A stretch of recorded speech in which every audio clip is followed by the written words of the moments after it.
G'day, freedom fighters, and of course, all you freedom lovers out there. Yeah. How are we today? So, g'day, Jan, how you going?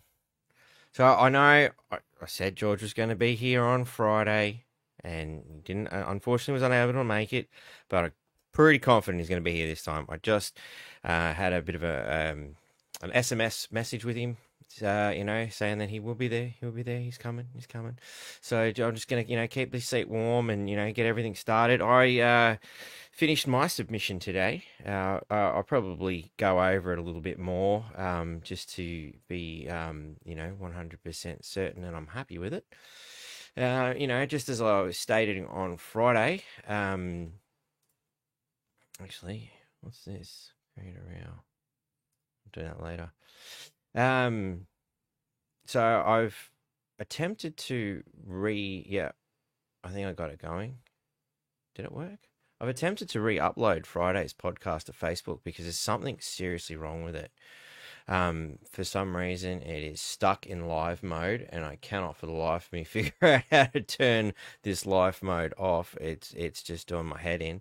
I've tried to re-upload it a couple of times, but I'm still having trouble. I'll come back and have another crack at it, but it's still available on all the other platforms. So yeah, so sorry, Facebook users. Facebook's just being a right pain in the butt, which is very, very typical. Very, very interesting that of all the videos I'm having trouble with, it happens to be, the one where I explain how to do a submission. Very, very unique indeed, I thought. What can I say? What can I say? This is the world we live in today, isn't it? It's just everything's good when it works, but when it doesn't. G'day, Jake. How are you, mate? In God I trust. Awesome. I was just up in Townsville this morning. Hi from the Burdekin. G'day. In God I trust. How you going, mate? And Cherry's there as well. G'day, Robin. How you going? Zach, are you on the comments there, buddy? So while we're waiting, I thought we'd have a quick look at what I kind of knocked up. And I'll make this available on my Telegram account too. So, and I've also posted a bunch of images up there that should help people who want to make a submission, by pointing out key elements of the legislation. This is my Telegram account that I've just punched into the comments right here now. Hopefully that doesn't look like it's going to Twitter though. G'day, Adrian. How you going? That reminds me, we've got Shit Stirrer spoons. They're available now. They're pretty awesome, and they make good drumsticks. They are a whole $7.50 each. So yeah, drop me a line if you're interested in them. He's also done these cool little drink coasters, which are very important for all you sippers out there. They've got some little cool details and stuff on the backs and of them and all that sort of stuff. We've got some different designs and different ideas. So those ones. So what do we got here? We've got this. So that's a photo engraved. They're $8 a pop. And then we've got the painted wood, which is $5 a pop. And for all you bargain basement guys out there, people like me, these are $3. These are just engraved straight into the wood. I actually quite like these ones myself. I think that's definitely my weapon of choice at the moment. And it's holding my drink quite well. Sips to all you guys out there. I know it's pretty important. And of course, he does these awesome photo engravings as well too. How awesome is that? So, that was our loud t-shirt contest with Pauline Hanson, that was. So, look out. George is here. Let's say g'day to George, shall we, people? G'day, George. How are you, mate? Good, Batty. How you going? Good, mate. Good. You look like you got the same microphone as I do. Yeah, the old Rode. I don't know what they call this one, but the Rode USB. Good Australian-made company. Yeah. Yeah. Quality mics. They sound really good, I find. They certainly are. Yeah, awesome, mate. Awesome. Glad you could make it today. Thank you. Thank you for the invitation. No, not a problem, mate. Not a problem. Apologies to you and your viewers for my absence on Friday night.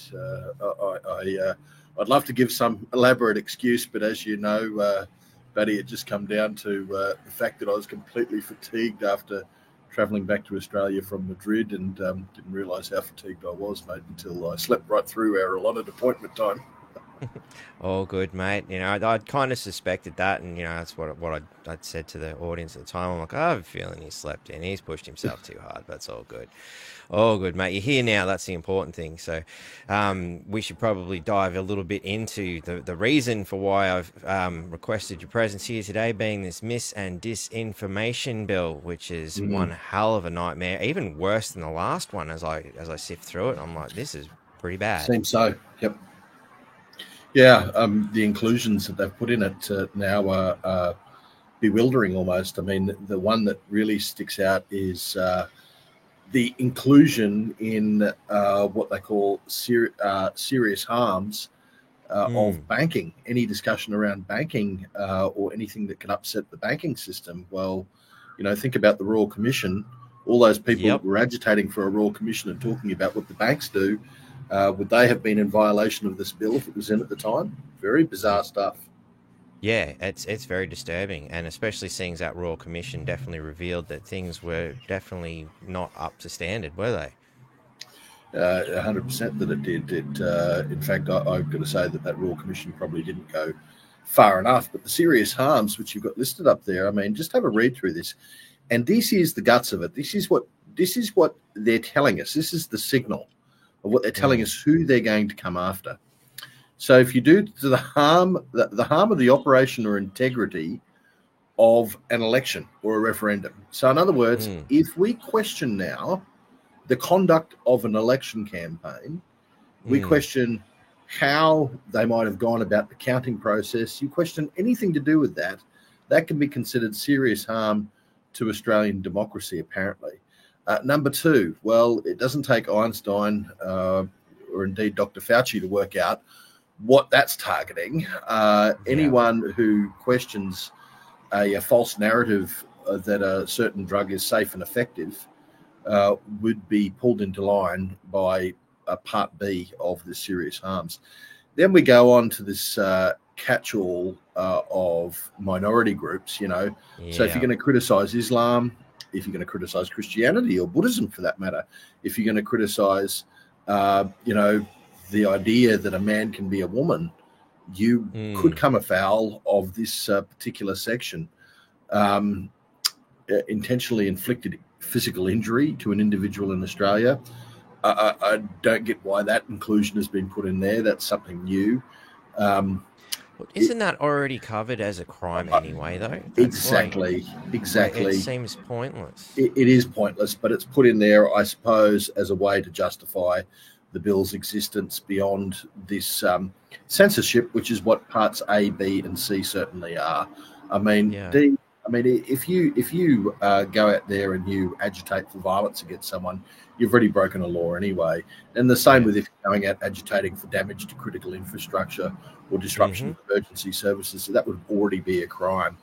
But then we've got F, imminent harm to the Australian economy, including harm to confidence in the banks. What? Yeah. I mean, they're going to lock up all of Australia. Does anybody have any confidence in the banking system? Well, at least what they've taken out is a section, I believe, that was in the first bill, and I just can't recall it, but it talked about questioning the integrity of government and government institutions. Well, I think they do that themselves, so they probably took it out because they wondered whether they'd all get arrested. Wasn't the government exempt from all this, though? Indeed, it was. That's one thing that they have removed, but I'm going to say that it's the government is now, can be done for misinformation. But look, it's trickery. That never will be done. It's also trickery in the context of what they've now captured is political communication. So, in other words, if you, if you're a part of a political party that was pro, for instance, coal mining, and you put out an ad that questioned climate change, well, could you be done? for misinformation. Who knows? Yeah.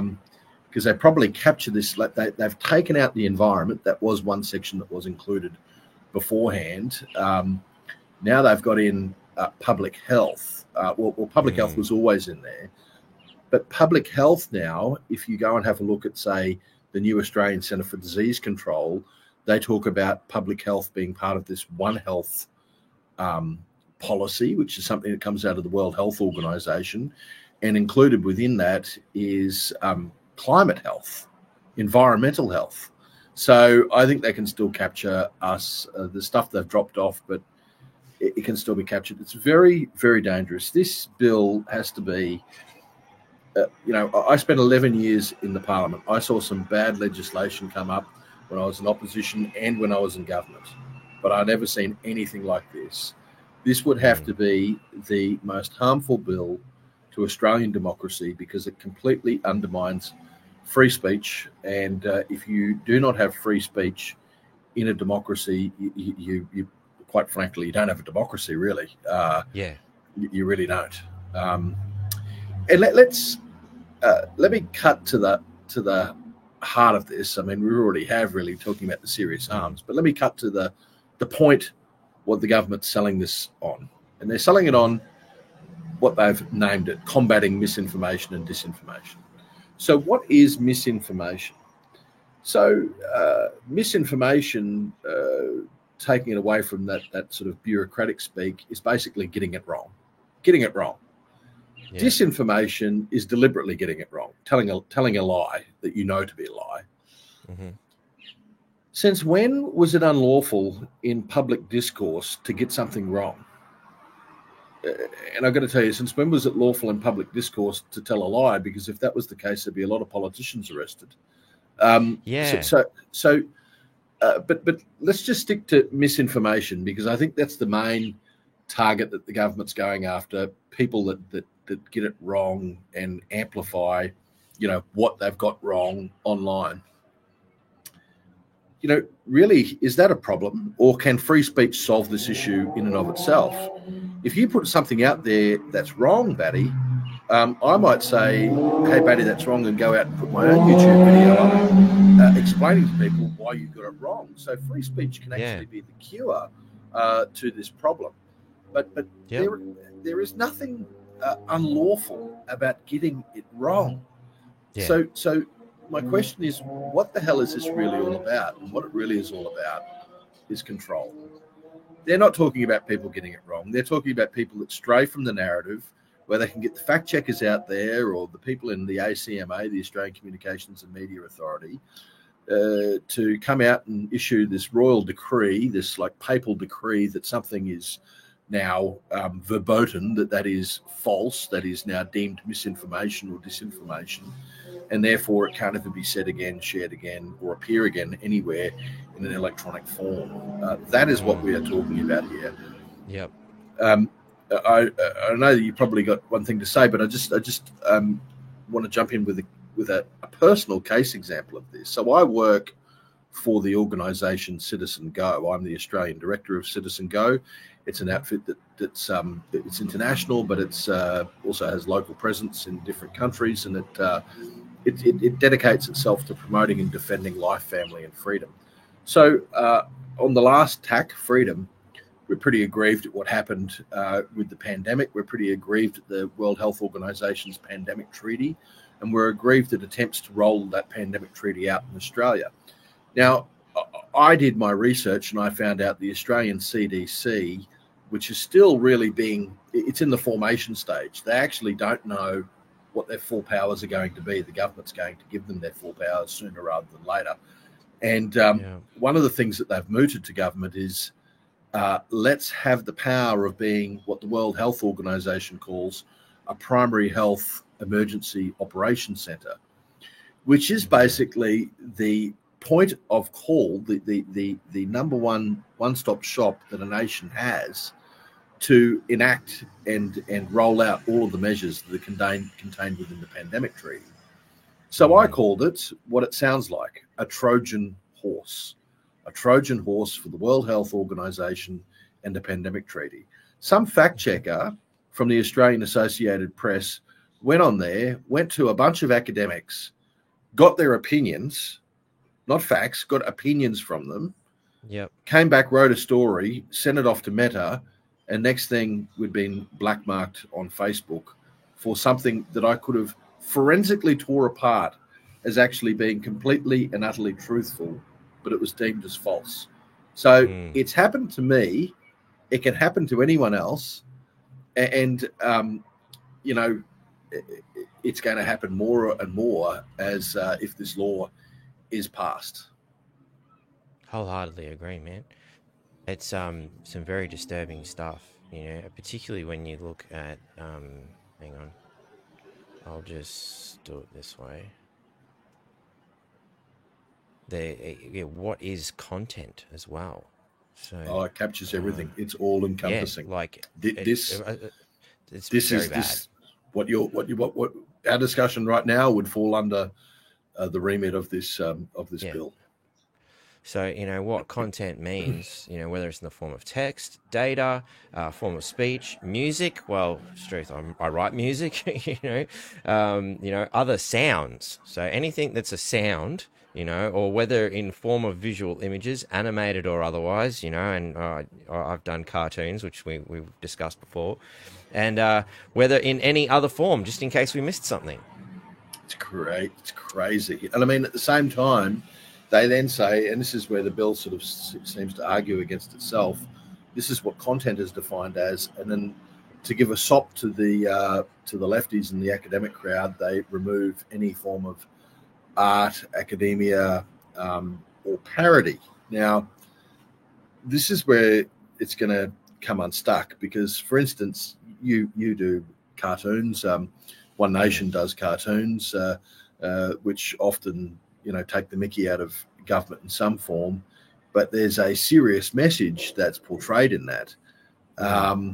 And whether or not they're going to come in and clobber down on say, Pauline Hanson's Please Explain cartoon, because contained amongst the parody is a serious message, and they might say that message is disinformation.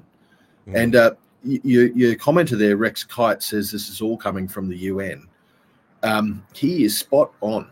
Whoever woke up in the morning and went, oh my goodness, you know what we're missing? A disinformation law or a misinformation law. Like, no one ever started setting their hair on fire in this country because of so-called misinformation, really, apart from the political elites. Where does this come from then if no one, and I guarantee you, there would not have been one ordinary person, and I'm not talking about, you know, activist groups like Get Up or whatever. There would not have been one ordinary person that would have ever approached their MP, phoned their MP, written to their MP or senator saying, I want a misinformation law.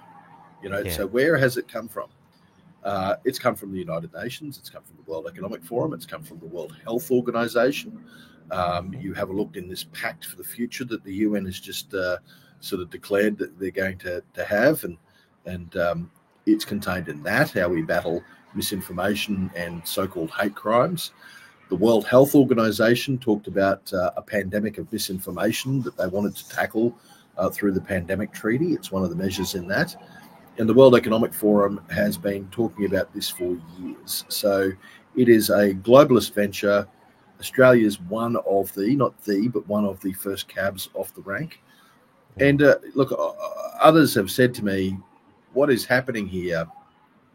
Really, they can't tackle problems in the United States because of the First Amendment, the right to free speech in that country. Yep. Yeah. So Biden had a crack at it. And he failed miserably. And he failed. So where can they do it? Well, they can do it in Europe, they can do it in the UK, and they can do it in Australia, and they can do it in Canada. So they start, and I got to say, there's elements of what Donald Trump would call the deep state that are probably involved in pushing this as well, because they can't get it in their own country. They'll get it everywhere else in the world, basically forcing big tech that sits in Silicon Valley, who are already censorious for the most part, apart from Elon Musk and maybe Telegram, Gab, Getter, those sort of more free speech leaning social media platforms. They're already censorious, but basically they're going to force them to adopt super censorious approach to a swathe of countries, and then in the hope that we'll continue having the US operate without the super censorious approach. Well, that won't happen. They'll just basically adopt a super censorious approach to everywhere because it's private enterprise doing it.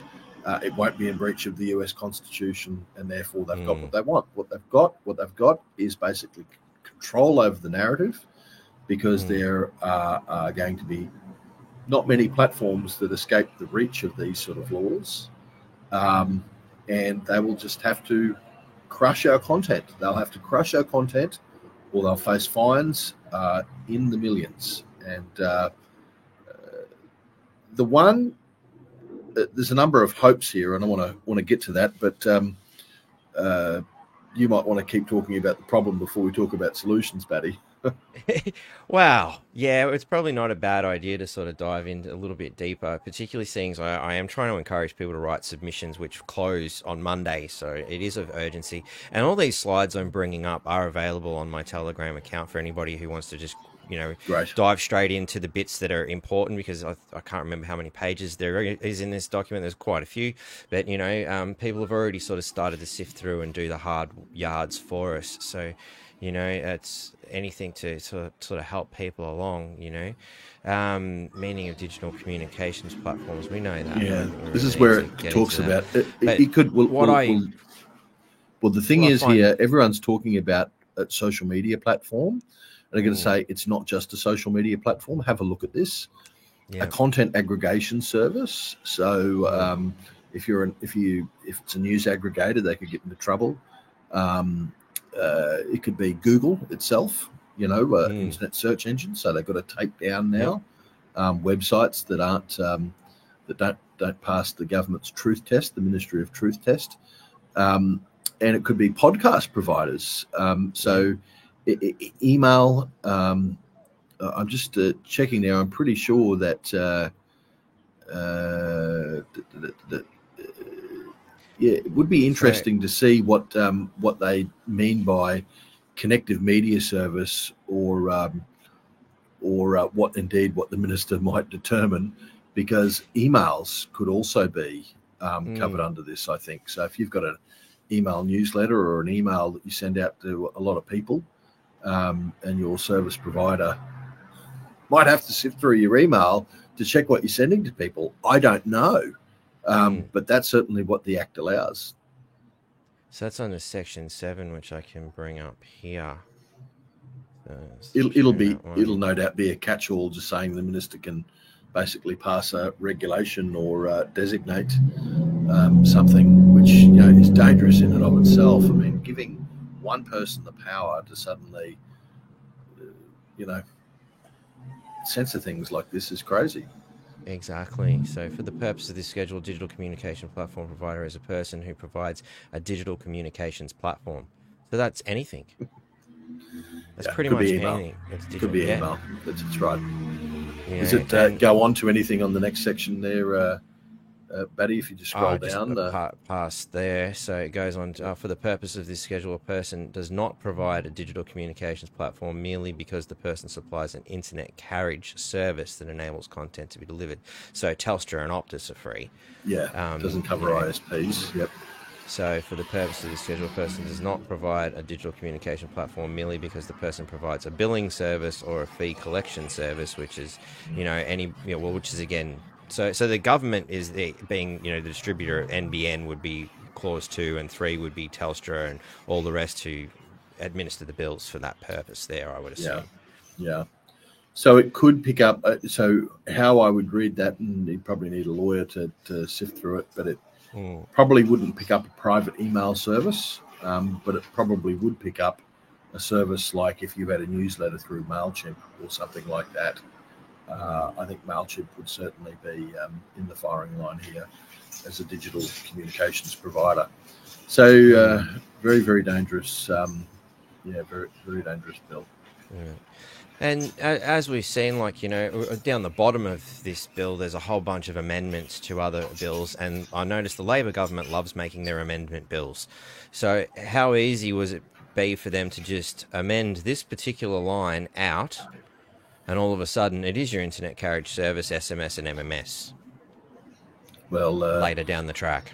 This is, people say don't use the slippery slope argument. It's a bad debating point, but the problem is that it's a reality as well. Everything tends to slide in the direction of more control. And so, if you think that this bill, if it was to pass, would be the end of the matter, you'll have another thing coming. There will be more and more and more control around what you say and where you say it. So I have no doubt that they'll come back and try to tackle this further. It'll probably, here's a question. What's the difference between an online newsletter and a print newsletter? So they might start coming after independent newspapers such as The Light, any independent magazine that exists. That's the crazy thing that we're talking about here. Can you imagine the government coming out in Australia and saying we're going to ban a newspaper?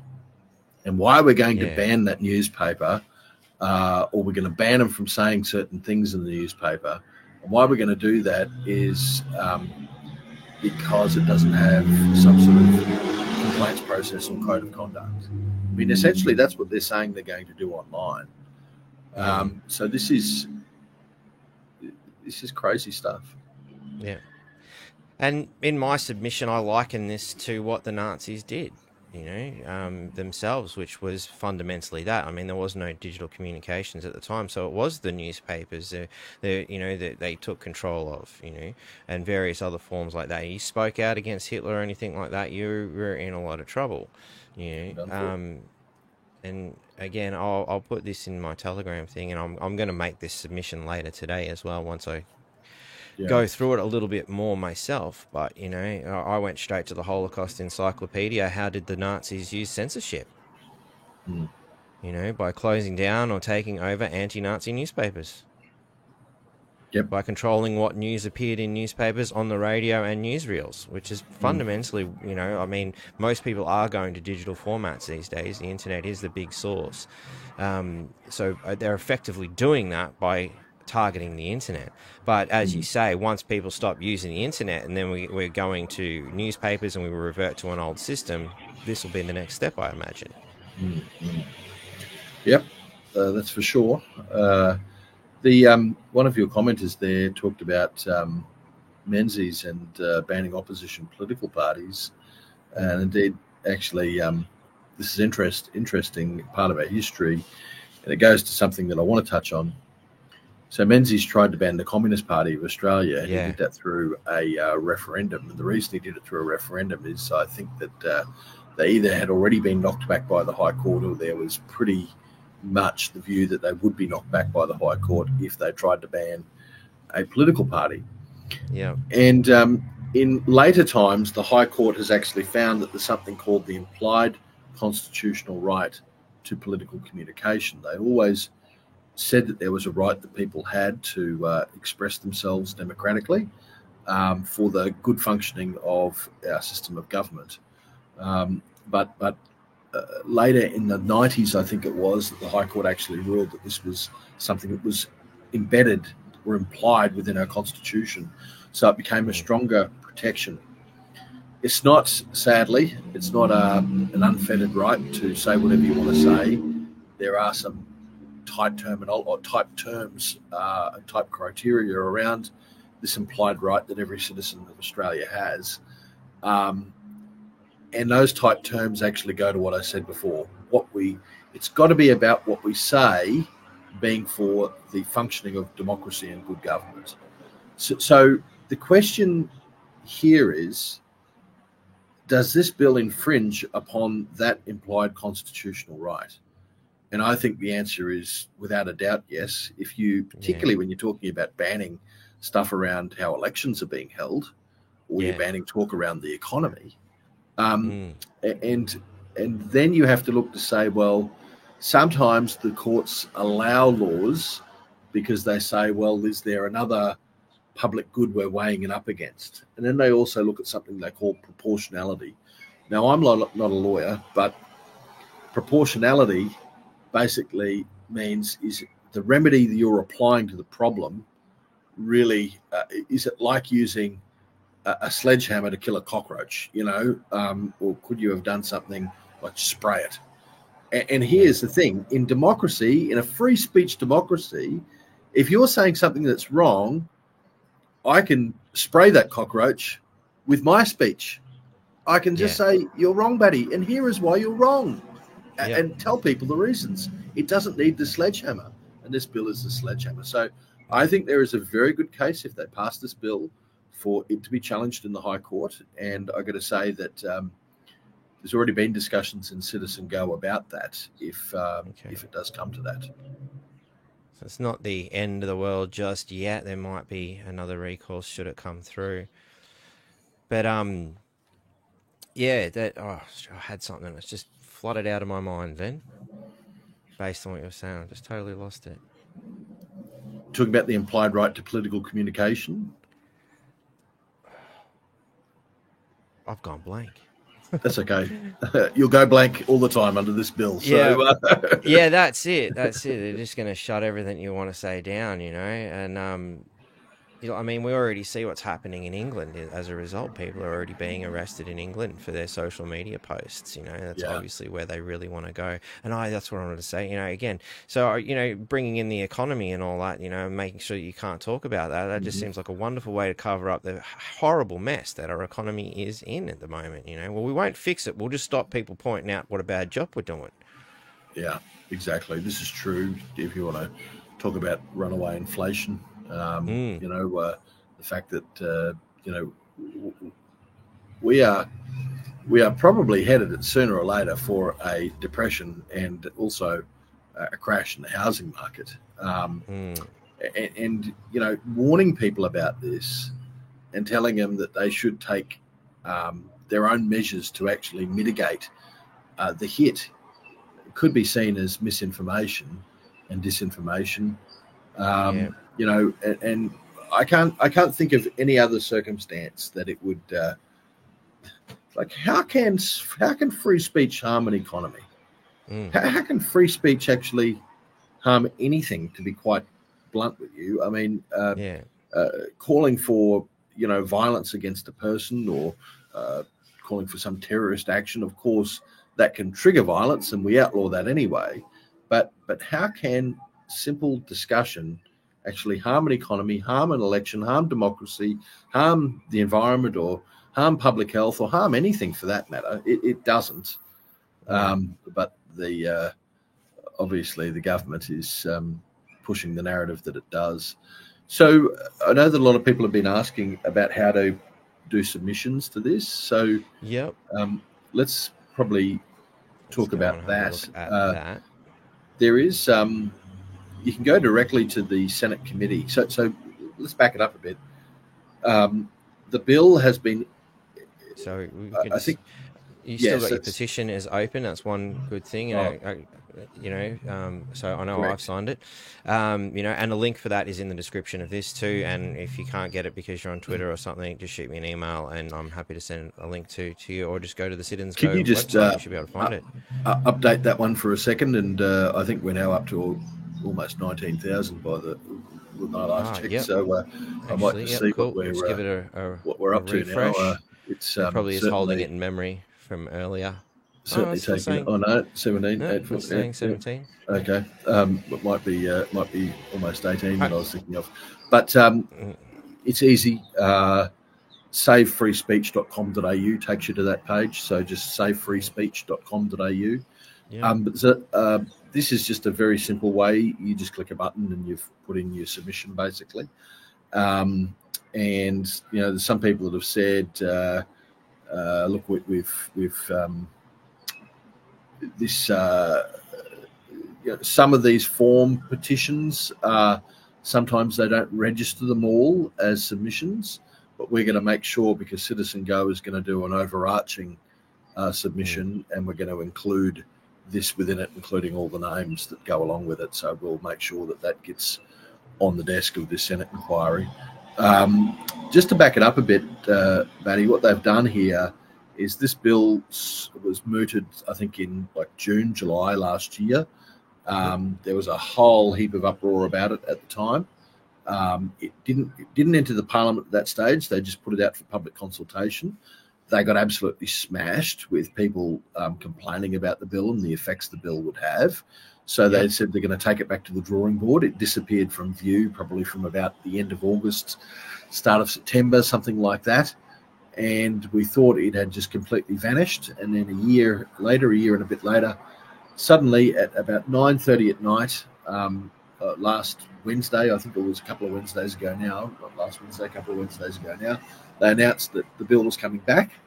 They introduced it within 12 hours, the very next morning, into the Parliament, into the House of Representatives. And that's how quick that things have happened here. You know, there's been no other discussion around it. It's just like, well, we've made some changes and now we're bringing it back. The changes did not reflect any of the community criticisms. If you went and had a look at the criticisms, it's just like I said, I think it's made it worse. Yeah, it has indeed. But they've done the bidding of the banks by including the banks in there. That's very interesting. It's a big tell. And now the Senate has referred the bill to an inquiry. It's going to the Senate Legislation Committee on the Environment, Standing Committee on Environment and Communications.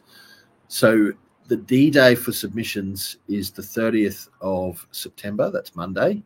And I'd probably say get it in by 5 p.m. because there is no time on it. I would assume Monday would mean right up till 11:59 p.m. But just to be on the safe side, you might want to make sure that it's in before 4:59 p.m. in case they pull that one on. But how quick has that submission process been for a bill of this nature? And the bizarre thing is I've got insider information here from senators that I speak to regularly. The Labor Party didn't want the inquiry to even go on as long as what it is. So the submission process could have been done and over like a week ago now. And they wanted it to report back to the Senate like next month, as in sometime in October. They wanted a quick submission, couple of weeks, a quick inquiry, a couple of weeks, and bring it back. And the reason they want that is they want to keep it as far away from the election date as possible, which is next year. So a number of crossbenchers and the opposition were calling for this to be a very long inquiry that would go in depth into it and would go to, say, the first quarter of next year at least. But with the Greens, the Labor Party were able to get a compromise and have it November. I think November might be on the economics environment and communications website. I'll just bring that up, Paddy, on my computer, my phone here. And I'll give you the exact date for the closure of this, as in not just submissions, but when the inquiry actually has to report back to Parliament, 25th of November. So the 25th of November, that will report back to the Parliament. And, I don't have one of those photographic memories, mate, so I'm just going to tell you. It'd be nice to have that, wouldn't it? I'd love to have that. Never was gifted with it. So if 25th of November is the when this is coming back, basically we've got the 26th, 27th and 28th of November that are parliamentary sitting days. So the intention is to have this passed in law by the end of the year, because you remember it's in the House of Reps now. The House of Reps can and will pass it well before then. It'll be in the Senate. The Senate committee will drop the report on the 25th. Watch for the 26th, 27th, 28th of November. They will hope to have that bill passed our Parliament. And so number one thing, get your submissions in. If you don't want to use the Citizen Go one, there's a variety of others. The Australian Christian Lobby have got their own petition. I think the Free Speech, has got Advance. Well. The Free Speech Union also has one up. So there's a range of different petitions that are going into the Senate, right, to flood them. And I don't care, sign them all, flood them, flood them. Some promising numbers from Advance, which is good, 51,000, not quite as many as you'd like. But, and I love the way they chose AFL Grand Final weekend to do this shit too. Yeah, very clever. Very clever. From the man who loves to change his AFL, what do you call it, scarf, every time he goes to a different town. Yeah, indeed. So what's next after we go through this Senate submission? Well, we can't sort of stop the fight there. I'm going to tell you that the next fight, as I've alluded to already, is going to happen in the Senate when the bill pops out the other end of this inquiry, and then it's going to go to a vote. There are a number of people who are crucial in this process now. The people who I'm talking about are the crossbenchers. Now, we've got 30 people in the Liberal and National parties who have declared that they are against this bill, and that's a good thing. Very good. They might have been late to the party, but they've declared they're against it, and I ain't going to criticise them for that. Then we've got Gerard Rennick, who's left the coalition. He is against it. We've got, obviously, One Nation. They're against it. And we've got Ralph Babbitt from the United Australia Party who's against it. So that's with Malcolm Roberts and Pauline Hanson in One Nation. That brings it to 34 against from the numbers that I see. Is that enough? No, it's not enough. So this is the problem. There are 76 members of Parliament. We need 38 to knock it, 39 to absolutely, kill it. And so that means there needs to be another 4 or 5 people found to get this bill destroyed. Now, who is on the crossbench? Well, it's a motley crew, but we've got Jackie Lambie, of course. I don't know that we'd have luck there, but we never know. You got David Pocock; he also leans left. Well, you got the Greens, and the problem is that they have been on the public record. I saw something from Senator Sarah Hanson-Young that really just was saying that governments needed to do something to clamp down on the misinformation, particularly that was coming out of X, because X is now more right-wing, more conservative and libertarian than it is left-wing as it used to be. So I don't think we can rely on the Greens. We're going to have to rely on the crossbenchers. I think the ones that will be interesting to watch and to actually call up if they're one of your senators or if you have some in with them is people like Lydia Thorpe, who left the Greens, people like Fatima Payman, who left the Labor Party. They might be people that can get on side. If we can get Jackie Lambie and if we can get Tammy Terrell, then that will also be a good thing. So it's not done and dusted. There is still the possibility that, and this is one of your viewers here, Catherine, actually talks about Fatima Payman saying that I'll outlaw a big chunk of her beliefs. Yes, just think that people who are, strong socialists, who have views that are, outside the norm, I guess, or outside mainstream on, for instance, the Israel conflict, then they might actually be pulled up under these censorship laws as well. So it certainly occurred to me when I looked through, the race and religion component of that too. So and again, it depends on who's in power at the time as to which way they're going to, go, we're going to focus on this, we're going to focus on that, we'll let this slide. It all depends on whether it suits their agenda, doesn't it? I had to just laugh at that comment by Jake Sawyer there. If Jackie Lambie Look, I think that anyone can be reasoned with. It's just the manner in which you ask them. So it's going to be a hard ask. So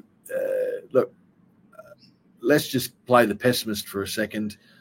The Senate inquiry doesn't do anything. The Senate votes for it. We've got it enacted into law. Our next thing is to pressure then the Liberal and National parties should they come to office after the next election, which is actually looking more and more like they will. I can't see how the government is going to get re-elected at this point. But if they do, the language that they're speaking about the bill right now is that strong that I don't know how they're going to not be able to take a policy into the election of repealing that bill. The danger is, obviously, they get into office and don't have control of the Senate and can't repeal it. But we need to push them to adopt a policy of repealing the bill. And finally, there's the legal challenge that I said could also come into effect because, I just look at it, and every which way you look at it, the bill, to me, breaches our implied constitutional right to political communication. So, there's a myriad of options. We're not out of options. It's not head for the hills yet. There's still a lot that we can do. Yeah. Unfortunately, particularly if we're taking something to the High Court, it could take years before it's resolved. Unfortunately, it could. The other thing is that Elon Musk could just give the finger to the Australian government. He could withdraw all of his assets and employees from Australia, just like he's done in Brazil. Yeah. And just say, we're not changing and we're not paying any fines. We are not part of your jurisdiction. Now, there is no way, shape or form that an American company will actually be subject to Australian fines if they don't have any footprint in Australia. And, we can then keep on having fun on X and keep on telling the truth on X. And look, if they... what could they do to him? What could they do? What could they do to us? They could do what Brazil did and say, well, we're now going to outlaw X in Australia and put in some blanket ban on X's reach into Australia. But all you need to do is have a VPN to get around that. And then what did Brazil do when that happened? Well, they set up a $9,000 fine for the use of VPN to get around, this ban on X. Well, if we get to that stage, the mask has to be well and truly off. We are in communist China territory if we're at that point where we're banning people from using VPNs to get around what government has censored.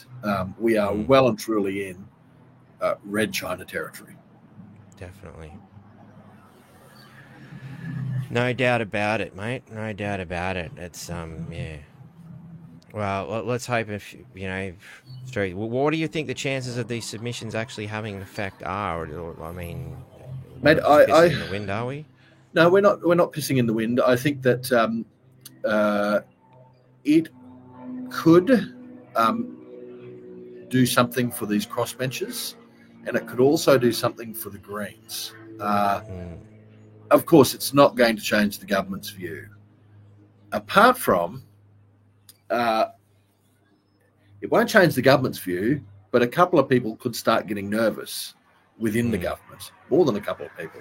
A lot of people, particularly marginal seat MPs, could be looking at it and saying, boy, a lot of these submissions come from my voters.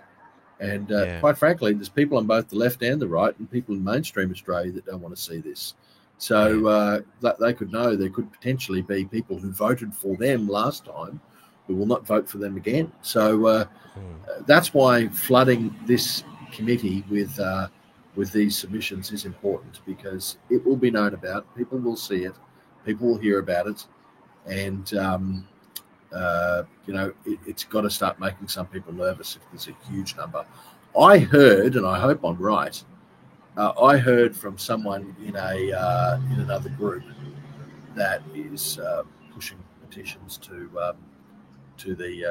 pushing submissions to the Senate inquiry, that there's something like overall 200 submissions an hour going in to this inquiry. Now, I can't fact check that, but if that's even remotely true, that is going to be a mammoth response. It's going to be more responses probably than any inquiry since the carbon tax.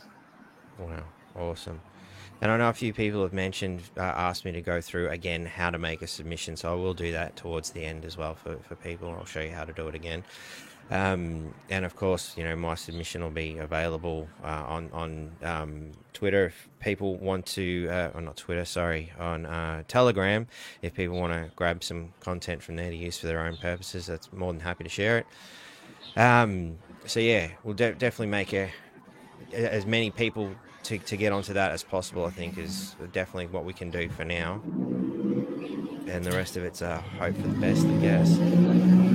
So I think we've covered the disinformation bill pretty well. We might dive into a few other little elements if you don't mind, mate. Like you ran for council recently. You were successful, correct? You got and whenever I start having to talk about council, I've already got a lack of free speech in this country because I actually have to preface it with that I am not speaking on behalf of Mackay Regional Council when I talk about this. But yes, I did put my hand up for local government, and I was elected to Mackay Regional Council in March this year. So how are you finding that after being, obviously in the federal jurisdiction of Dawson there, which was my, area as well. So I was never realised what a top bloke you were until the recent years and all this, you chose the right side of history, man. So, it was really, really good to see that you were standing for our rights and stuff during that period we won't talk too much about because we're on YouTube. But how are you finding the contrast from council, from federal government to local? Look, actually, quick background. I mean, I was approached by a number of people to run as part of a team with a mayoral candidate who unfortunately wasn't elected. But anyway, 4 people from his team, which includes myself, were elected to the council. So we found ourselves in that sort of strange position where we were not in the minority, not in the majority. Actually, we're the biggest team elected to the council. The mayor was from the other team, and he has 2 of his councillors on there, and the rest were independents. So a lot of them sitting councillors. So it's a bit of a mishmash, and it's but look, I think that. Look, it's very different to federal government. I can't even begin to make correlations. Party politics obviously doesn't come into it that much, and thank goodness for that. On the downside, I had experience with local government before. I'm no stranger to it. I was a local government councillor on Mackay Regional Council when it first came to existence, and I was one of the final councillors on the Mackay City Council before it went out of existence. So I sort of know the ropes in local governments, although there's been a few changes between when I last served and now. The worst thing about local government is personality politics. I won't talk about Mackay Regional Council because I can't. I'll just talk in general. Personality politics has to be the worst form of politics because it's personal. And I don't think there's any place for it. We should come to the table with our different ideas, debate the ideas, and get it done. But when it starts becoming about the person, I think that it's very bad. I think that your situation up in Townsville there is very bad for that reason. Yes, no matter what you might think about what the mayor said or did, the fact that personality politics is coming into play is just disgusting. And it really does need to be pulled up. Yeah, well, it led to this, because I had Troy on this podcast when he made the assertion about his military record being 5 years, which is an unfortunate circumstance, and he hasn't come back since, unfortunately, due to what's going on. And then the Townsville Bulletin continuously watched it. And I may have, thrown a couple of bits of bait with some fishing lines on there, and they happened to take it. Where I had I just keep calling it Troy Thompson something or other because I knew they were watching. It was pretty obvious that they were watching, especially once my face was all over television from North Queensland to Victoria. I had people calling me from all around, going, "You're on TV again." I'm like, "Oh shit, what did I do this time?" But it was very fascinating, and I had an Indigenous fellow who just hides his identity come on called Blackboard, which you'll probably see. I Am Blackboard is an homage to that whole scenario, where the Townsville Bulletin obviously got something from Facebook where somebody thought that Blackboard was Troy Thompson, which it most certainly is not, and I'll happily take a lie detector test on that one. And then there was this bloody idiot at Channel 10 who did a 3-minute piece on how it was Troy Thompson, even comparing the voices that they attempted to undo, very badly, might I add, and it sounded nothing like Troy. Like, the evidence he put forth was utter garbage. I can't believe it even passed, their scrutineering process at Channel 10.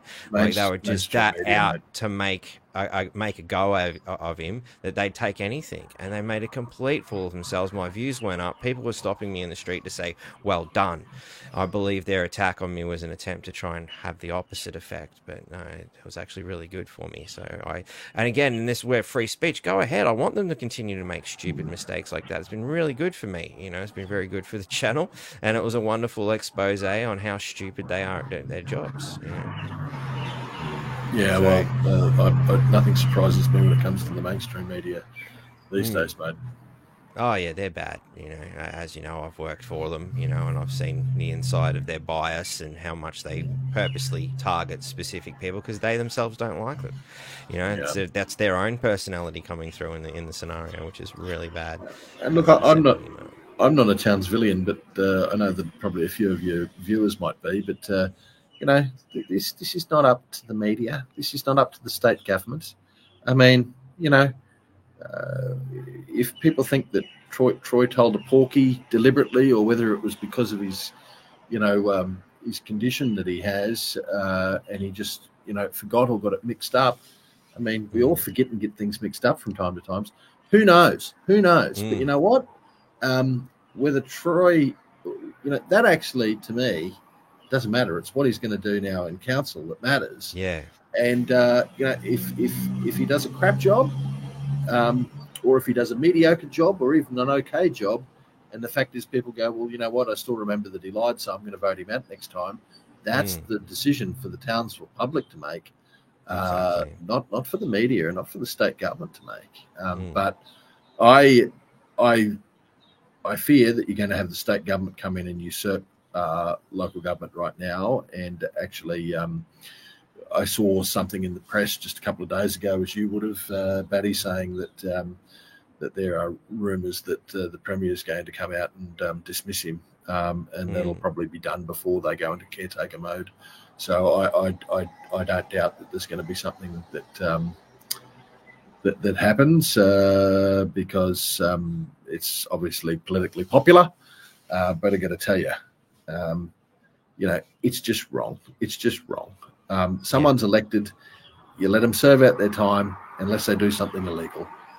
If you're going to say that saying something that's not right, whether it was deliberate or not, if that's a crime that causes people to be dismissed from office, then we should have no federal or state parliamentarians in office, basically.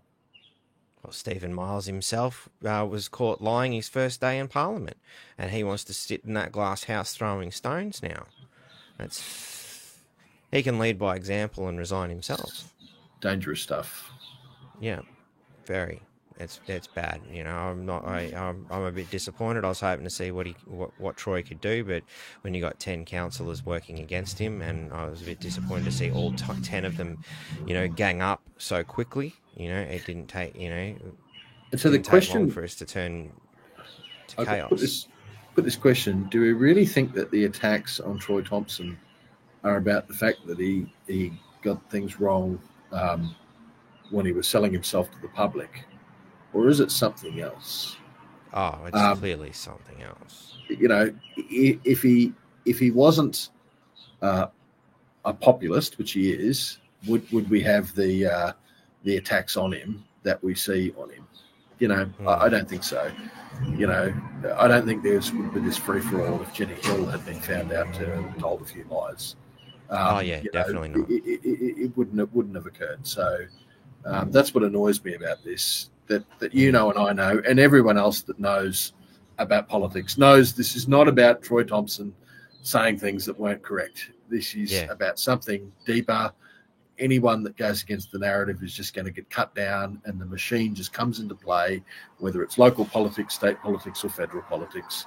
We've seen it before, and we're seeing it now. Yeah, I'm inclined to agree. Troy's not the kind of person that they can mould into their little UN puppet, so to speak. I definitely think there's some sour grapes from Jenny Hill and her mass influence over this town, in my opinion. Even with her sway within the Townsville Bulletin and various boards that she's on around town, I think there's a lot of pressure being put to make sure that he is removed.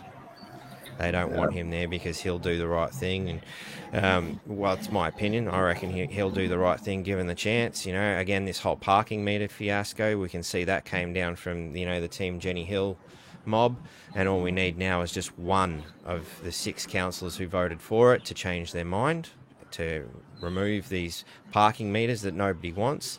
Again, Anne-Marie Greenie keeps saying things like, oh, we had public consultation, we talked to the businesses. But that doesn't seem to be the case. Why isn't there a big public scrutiny about her misconduct with the truth? Good question. To be asked. I don't know. All I know is that the local government code of conduct now talks about, and this doesn't apply to when you're a candidate. It only applies to when you are a councillor, mind you. Yeah. The code of conduct says that the public must be dealt with in an honest fashion, and other councillors as well. And so councillors have to hold themselves to that standard. I can tell you, I know of cases where councillors, I won't say from where, I've got up in chambers and said things that are just completely and utterly not correct. And I haven't done anything about it because I don't want to get into a tit for tat. But certainly if the public decided that a statement that a councillor made was incorrect and it was proven to be incorrect, then they could, have them done for a code of conduct breach. But my point is, it has to be proven to be incorrect. Yeah. So if you had been out there saying, we're going to tear down this park, and we're going to tear down this park because we've consulted with the locals and they've told us that they wanted it torn down, and then you found out there was actually no consultation that went on, I'd say that would probably be a clear breach, but that's just me. Yeah. And, and another fascinating element I've noticed recently, Troy fired back with his own, I believe, councillors are taking, bribes and, gifts and things to that effect. But, the Triple C was able to resolve that very quickly, whereas Troy's matter is still sitting there in limbo and has been for months. Very fascinating that they could move fast when properly motivated. Yeah, look, I didn't even know about those allegations because I'm just removed from Townsville local politics, so I probably couldn't offer any comment. But yeah, it is funny sometimes our systems that are slow moving move very quickly. Yeah, especially when they want to. So, I think that kind of pretty much wraps up everything that I wanted to sort of have a yarn to you about, man. So thanks heaps for coming on. It's been no worries. An hour Thank now. You, buddy. Yep. Not a worry, mate. But just the website again, if people are wanting it for that misinformation and disinformation submission, it's savefreespeech.com.au. And I don't know if you want to show it, but I've got a little promo video in that. I've already got it ready to go. Ready to go? Great. freespeech.com.au, wasn't it? savefreespeech.com.au. So there is the... with double E. Double E. All right, let's edit that. Double E. I'll learn to spell one day, I swear. Well, it's the English language, mate. When we say speak, it's S-P-E-A-K, and then speech is double E. So go figure. These are the problems I've been wrestling with all my life. It's like, come on, guys, can't you just have some sort of order to this chaos? Does my head in, It's and as we move more and more to the Orwellian realm, I'm starting to be concerned, because I was always okay with maths because 2 and 2 is always 4, but as we move into truth, that might not even be secure anymore. Indeed. So So there you go. Check that one out, and we'll go out here with your video before I come back and show everyone how to make a submission. So here's the video. Okay.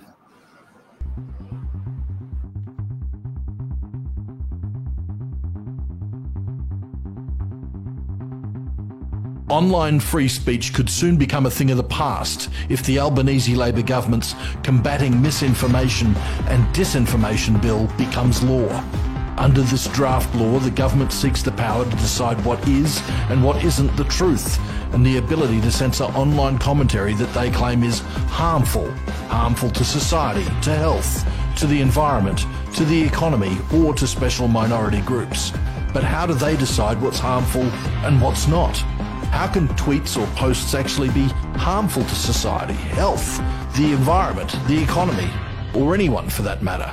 And how do they decide what's the truth and what's not? Make no mistake, this proposed law is the greatest threat to free speech that Australia has ever seen. You need to speak up now to stop it, or you might never be able to speak up again. Go to www.savefreespeech.com.au to sign Citizen Go's petition against this law and tell the government to get its hands off our online free speech. Authorised by George Christensen, Mackay, Queensland, Australia. There you go. So thanks heaps for coming on, mate. Much Thank you. appreciated. I'll let you go about the rest of your day. And yeah, if you've got anything that pops up in the future you'd like to share with us, more than happy to have you again. Thanks very much, Paddy. No worries. You have a good one, buddy. And I will Yes. teach the rest of you guys how we do this again. See you, ladies and There, gentlemen. mate. All right. So, how do we do the submission? Right.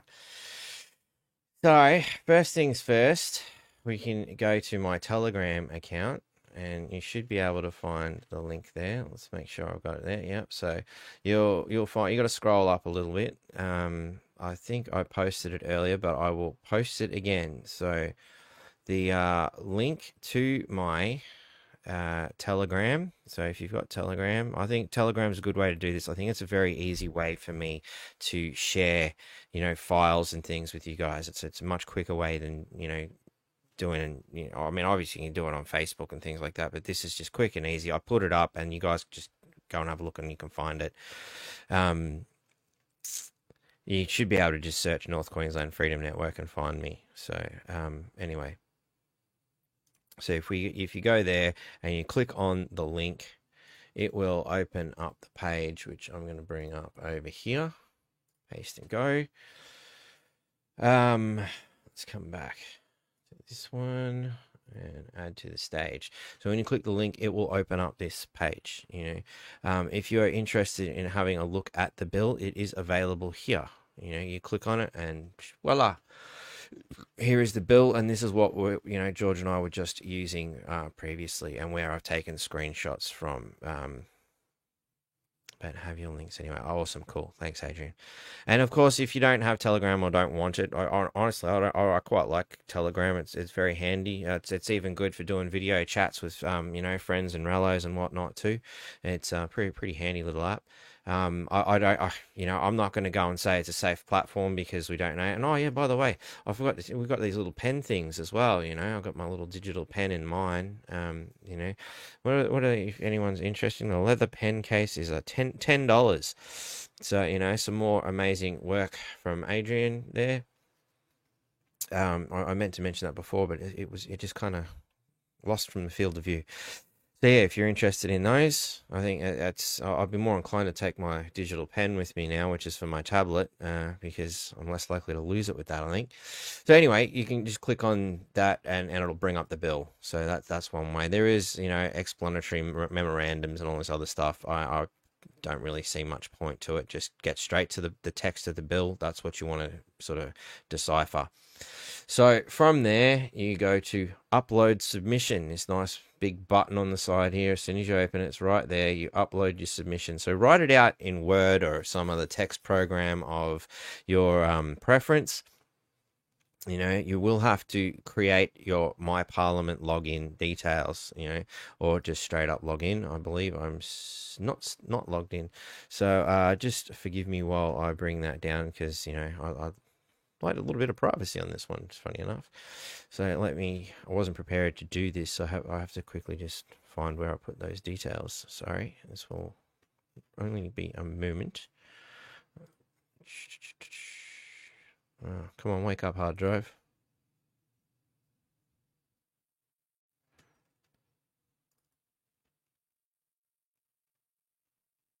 What did I put it under again? There it is.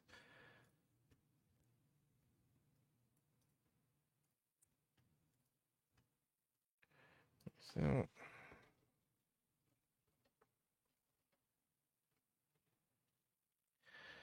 not even typing very well today.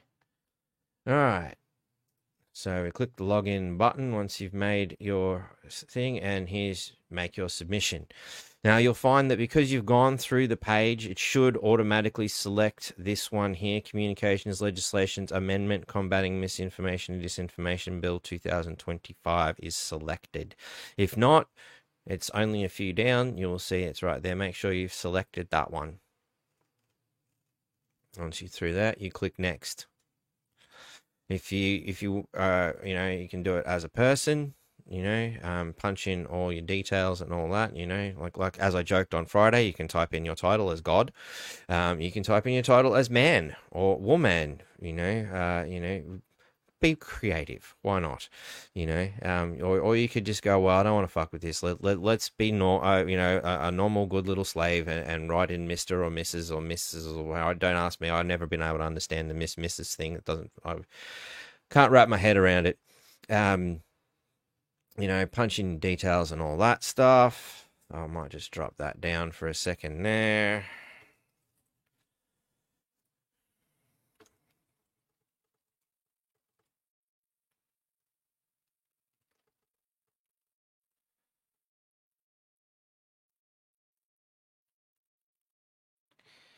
You know, and again, you know, for those who might say something like, oh, I don't want to give them my details. Look, they're the government. They've got your fucking details.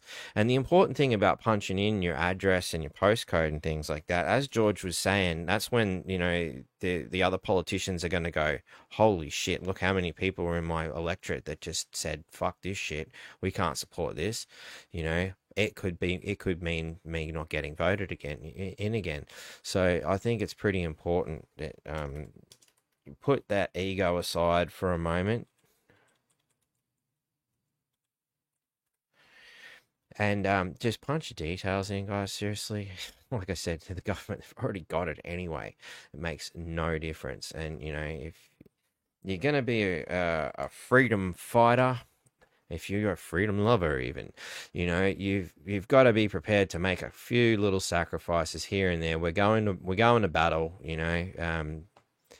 Put your head on the chopping block. Look, my face has been all over the bloody country, you know, thanks to Channel 10 and Current Affair and Townsville Bulletin, all the various people for, you know, my assistance with Troy Thompson. So seriously, that's what do I look worried? You know? So, yeah. Once you've punched in all your details, you click the next button. And why did I close that down? Now I'm going to have to do it again.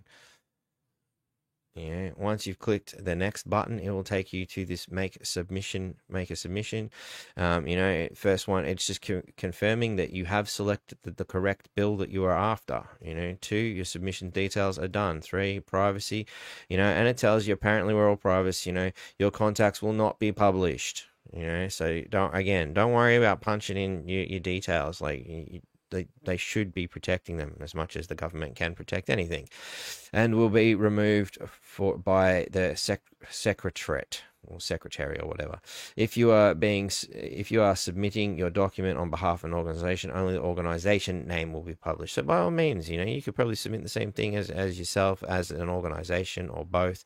Would you like to request that your name and document be published? So you can have your name and stuff published.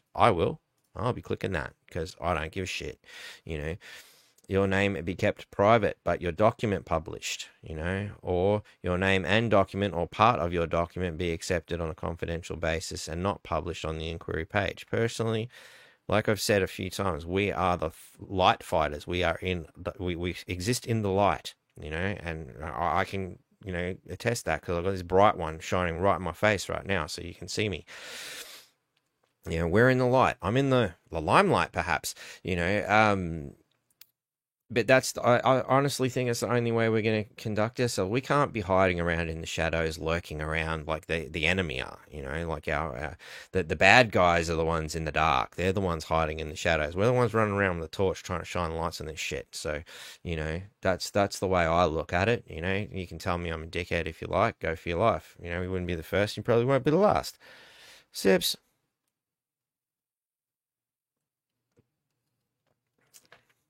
And don't forget to click those like and little heart buttons and all those sorts of things, It helps these posts get up a little bit more, and share it round hardcore this afternoon because people need to see this. They've only got till tomorrow to do something. Once you've done, selected which way you want to go, again, we click the next button, and there you upload your files, and from there, you pick wherever you saved it, off you go. Pick your file and then click submit and you're done. It's pretty much all there is to it. I could probably just submit what I've done now. I'll bring that up again so everyone can see where I'm at. I did get a bit carried away, but I also amended one that I'd already done. Actually I'll go click that onto, make sure that's on Telegram now. Did I put it in there? No. So, you might want to spell check it. I think we've determined several times that me and spelling have never been good friends. I try. It's not from lack of trying. I think I do my best to be friends with spelling, but it's just doesn't work. Just doesn't work. So yeah, that this document that I've written is now also available on Telegram. Go nuts, and you can find the links to these web pages that I've used. So, and as I was saying on Friday, when I first, this is mostly what was written the last time, from last year's submission, and yeah, people actually called me up and said, "Was that yours?" I'm like, "Yeah, that's me." So it obviously turned a few heads. Because the first thing I thought is this is exactly what the Nazis did. They keep saying right-wing people are Nazis and all this other shit, but it seems to be the left that are carrying on more like that than anything. So I'm like, well, how do I prove that point? Cool, Nazis and censorship, and this is what come up. It was pretty much like the first thing, really easy. By all means, use your own creativity in that regard. What kind of totalitarian dictatorship does this remind you of? The more variety we get into these things, the better. So, but I just went with the obvious, and I grabbed a screenshot, and you pretty much just got to right click on most browsers, and was in Firefox, if you right click, it's a very short menu, and right in the middle is take a screenshot. And when you click that, it automatically selects around certain things for you, and then you just download it to wherever you want. I'd recommend creating a folder somewhere on your computer, desktop if you're one of those lazy people. Personally, I have storage drives for these sorts of things so that I don't clutter my desktop with shit like some people do. I do try to keep things neat as best I can, but when you're in a hurry, things get a bit sloppy sometimes. So anyway, that's how I got those things, was just by Firefox. If you use Firefox, I'm pretty I think in the Brave browser, there's a screenshot thing up the top.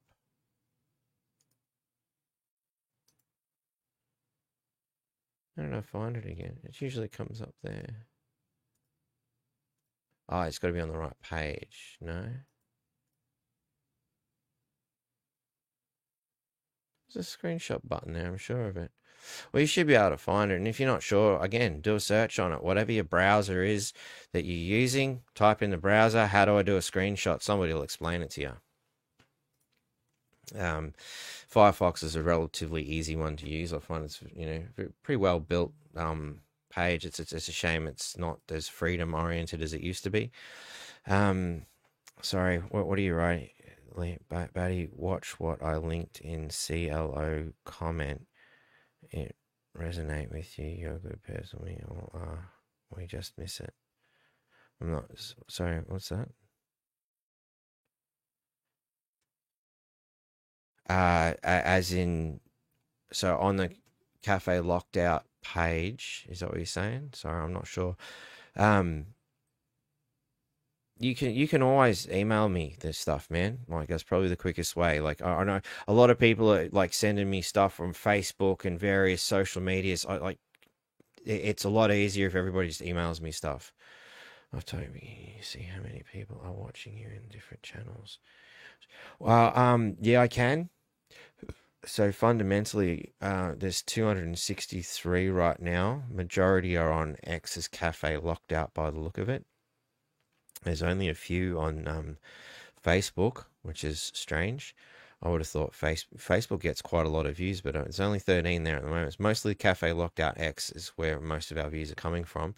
If I go to the live stream of mine here, it's 11 there and 113 on Rumble as well. So yeah, because the Rumbles don't come up in there, and I imagine, let me bring that down.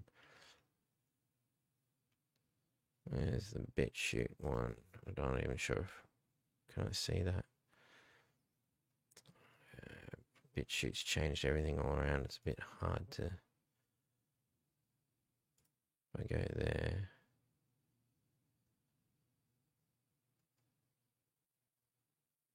And another 14 people on BitChute. So not many people are on BitChute these days, probably because I wasn't live streaming to it for a year, but now it's, hopefully it'll start to pick up again.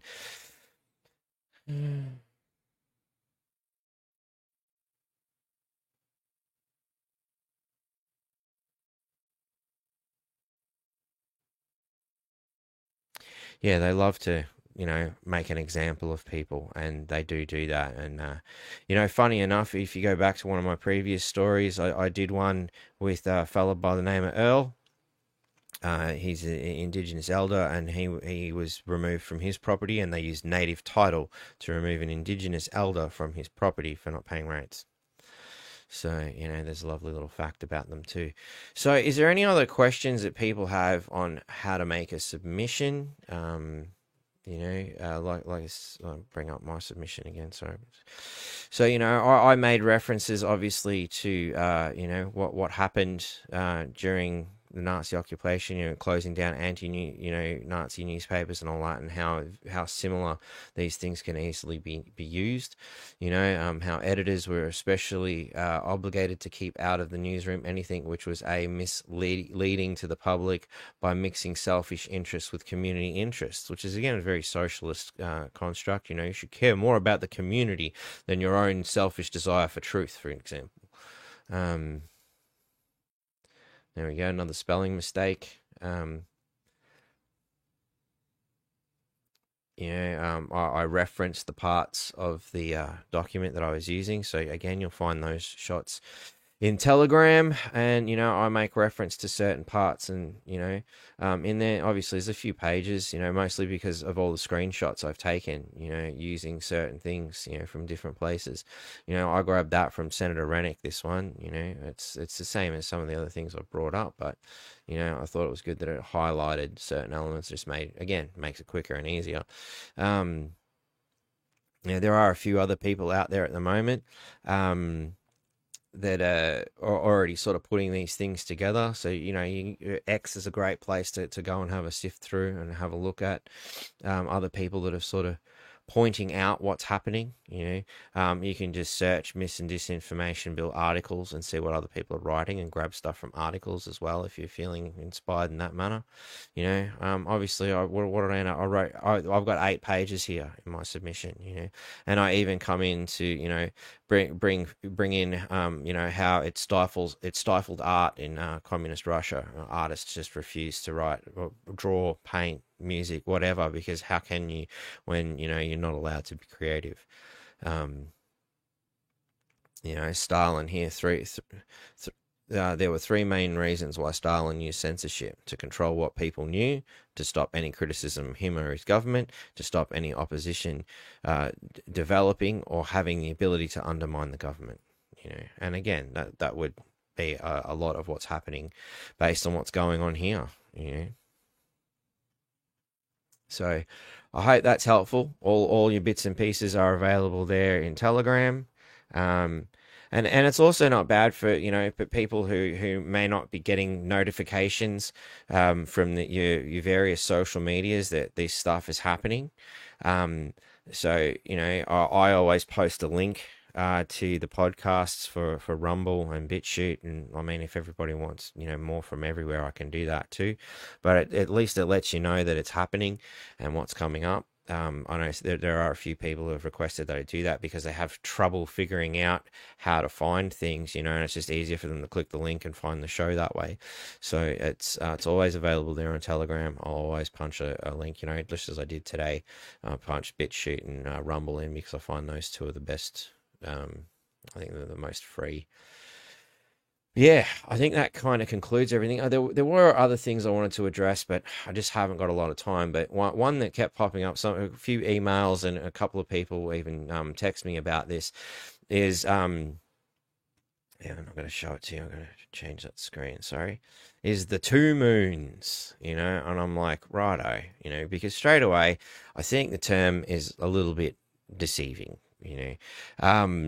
Earth will capture a second moon. According to this, it happens at 15:54 EDT. I checked that against Queensland time, and it actually came into into our solar system or to our planetary orbit at 5:54 a.m. this morning. You can go have a look, but you ain't gonna see shit. That's how big a moon it is. So look, in a technical point of view, a moon is fundamentally, a large object that orbits a planet. From a satellite is also another term for a moon. So just keep that in mind. So satellites are kind of like moons as well when you think about it like that. It's something that's captured. You can see the satellites orbiting. You ain't gonna see this thing without high-powered shit. So when people say, "Oh, there's going to be two moons," it's like this big deal about it. And I'm like, all right, cool. I'm going to look at it, and I'm sure I'm going to be disappointed. So according to this, the mini moon will start orbiting the Earth this weekend, but will it be visible? That is the big thing. So they're currently calling it Asteroid 2024 PT5, and I couldn't even get it to come up on my stargazing app, when I searched for that particular thing. Perhaps they just haven't updated the app yet. I don't know. But anyway, they say two is better than one, blah, blah, blah, blah, blah. When, they discovered it. So where did the asteroid come from? How long? How can I see it? Unfortunately, because 2024 PT5 is so small, you will not be able to see it with the naked eye or even amateur equipment. So going down to fucking National Geographic shop and picking up a $300 fucking telescope is not going to help either. You need the professional stuff, so you're busting out big bucks. I wouldn't even begin to tell you what you should buy if you have the money to buy it, because I don't know. That'll be something for someone else. But to give you an idea, our mainstay satellite's diameter. So there again, there's the use of the word satellite instead of moon because it's just an orbiting body, right? The diameter is 3,474 kilometers. This is only 9.75 hundredths of a kilometer. That's right, 32 feet. 9.75 hundredths of a kilometer. It's which I would put down to, thousandths of a kilometer. So it's not very big at all. 32 feet is probably about 9 meters. I'm guessing that's how that translates. I'm too tired to think. Anybody better with maths than me can you help me there? There's a clear winner in size, definitely. So you're looking for a needle in a haystack out there. So I don't see the big deal. Honestly, I think calling it "we're going to have two moons" is clickbait. And you'd have to wonder, apparently this shit happens all the time. Although it sounds like science fiction, this has all happened before. In fact, it's not even a rare occurrence. There you go. One asteroid named 2022 NX1 first came into Earth's orbit in 1981 and liked it so much that it came back in 2022. Scientists predict that 2024 PT5 may come back in 2055. The night sky holds many wonders yet to be discovered. Now, another thing to consider, being a bit of a sci-fi space buff when thinking these things. Right.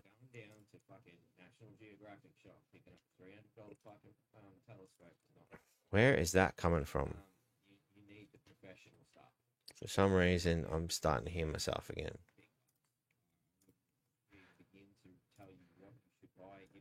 There it is. Right, cool. Thank you. All right, nothing like hearing echoes of the past. So, being a bit of a fascinated by this sort of stuff, I remember I once seen a map of, asteroids and space debris and all that shit. When you see how much crap is out there floating around us, you're like, how the fuck did we not get hit? Answer's pretty simple. Fundamentally, that it all moves in the same orbit as us. So there's like this huge friggin' cloud of shit that follows us in the orbit. In our orbit around the sun, so yeah, I wouldn't stress too much about it. For the most part, the moon generally, our larger moon, not this second one, generally acts as a kind of a barrier as it circles around the outside of our orbit. For the most part, it does come in obviously new moon and all that sort of stuff, but just the way it moves and stuff, it creates this really cool little spiral pattern around at the orbiting track of the planet. Something to look up on. I think you can find it on. I found it on a NASA website a long time ago, so maybe still there. But it makes a very interesting pattern anyway, especially for those like your little spirographs and all that sort of shit. So anyway, I hope that clears up the whole second moon thing too, because there's just so many people jumping on about it. I'm like, all right, cool. I better talk about that one. I might have a quick look, see what Tracy sent me, because she always sends me some cool stuff that you guys might want to have a look at too. So,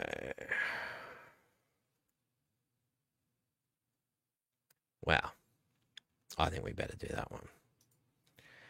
Copy link. Let's have a look. Paste and go.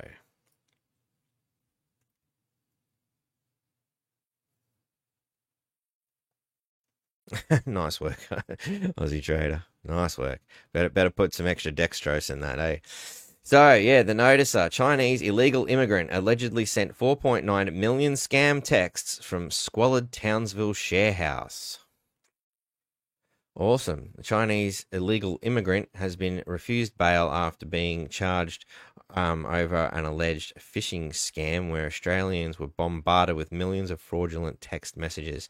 Chinese national, I'm not even going to try, Jaihu Liu, well, it looks like I tried, 30, was arrested on Tuesday in a squalid share house in Aitkenvale, Townsville. Why am I not surprised?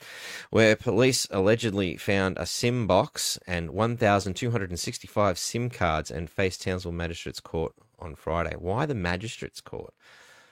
Oh, that's right. Because here's another thing I discovered recently. They love throwing things in front of the Magistrates Court so you can't get legal aid. Yeah, just about anything goes in front of a magistrate court that won't give you legal aid. You have to fund it yourself. And since the prosecutor can choose which court they go in, they often do that to stop you being able to defend yourself, or at least economically hurt you. We may not be able to make these charges stick, but we're going to bust your wallet open. We're going to make your life painful. It's called the weaponization of the judiciary. Because I would have thought something to this effect should have gone to a higher court. But anyway, court heard that Liu, who needed a Mandarin translator, what a surprise, had been living in Australia unlawfully and actively tried to avoid detection while allegedly sending 4.9 million texts directing victims to fake websites in order to steal their money and or personal information. Queensland police allege the texts were designed to look like they were from Medicare Australia, Australia Police, the Commonwealth Bank, Centrelink, Transurban, and Linked. A police prosecutor describes alleged offending as serious. No shit. And it's clearly used to facilitate either a criminal organisation or individuals in order to defraud members of the community in Australia.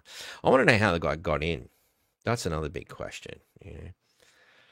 Told police he accepted a part-time job on Chinese social media platform WeChat and was sent a SIM box and 100 to 200 SIM cards in the mail.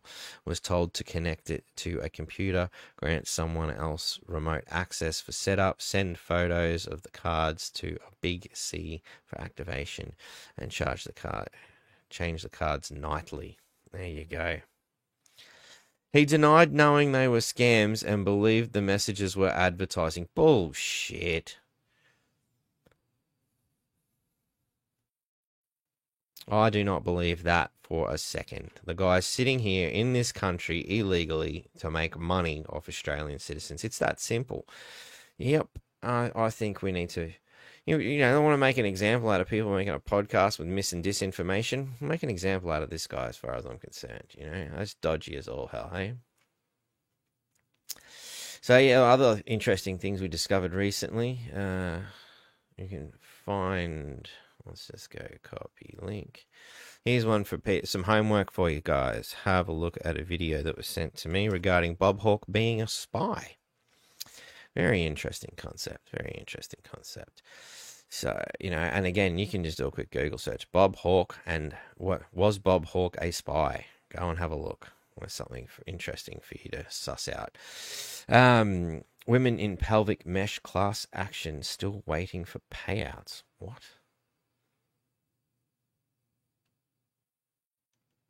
Pelvic mesh? Do I even want to know? Final rule to enable metering coordinators to deactivate smart meter communications. What? Okay, that looks interesting.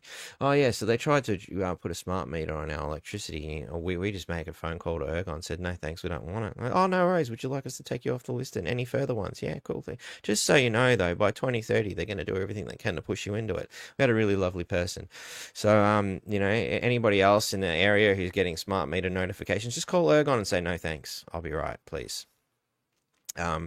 Whether they honour that or not, I don't know. I think I might go get a lock for the box. You know, another thing I did in Melbourne was to put up a notice saying that very expensive equipment runs 24 hours. Please do not disconnect without consulting us. We do not want a smart meter.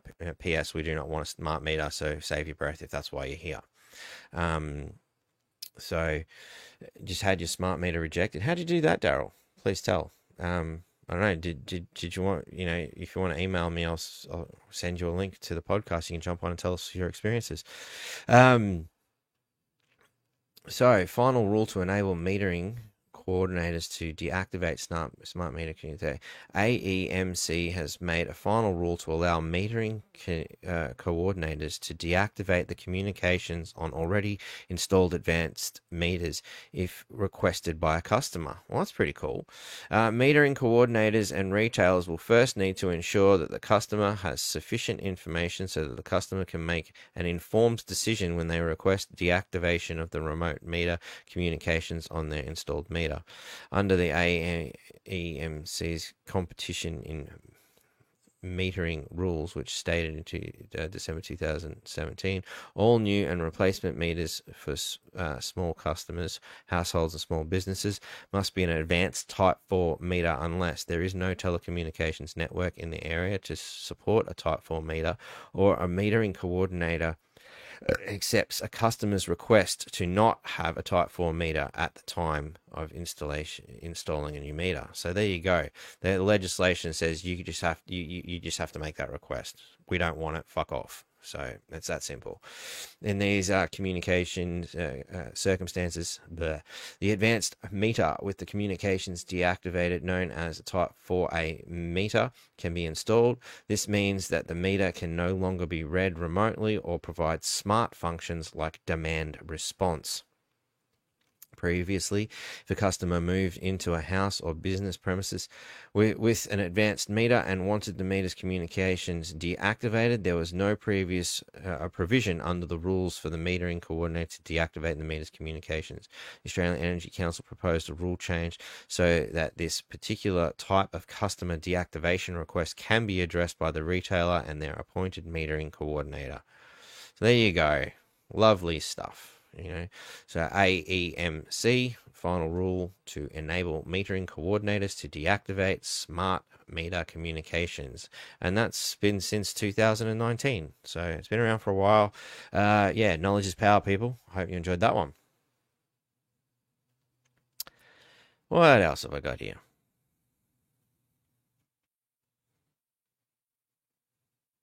Oh. This is another one that's very inconvenient for certain people. Sure, you'll be able to figure out who. Sahara Desert turns green. So we might even see if we can get a copy of that video, shall we? How did I do it the other day? I think I did it this way.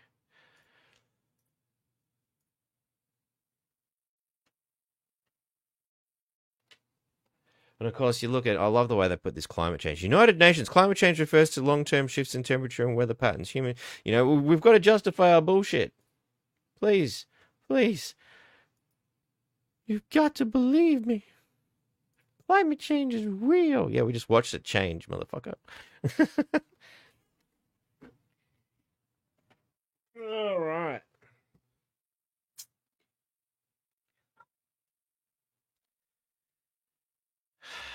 Where is it?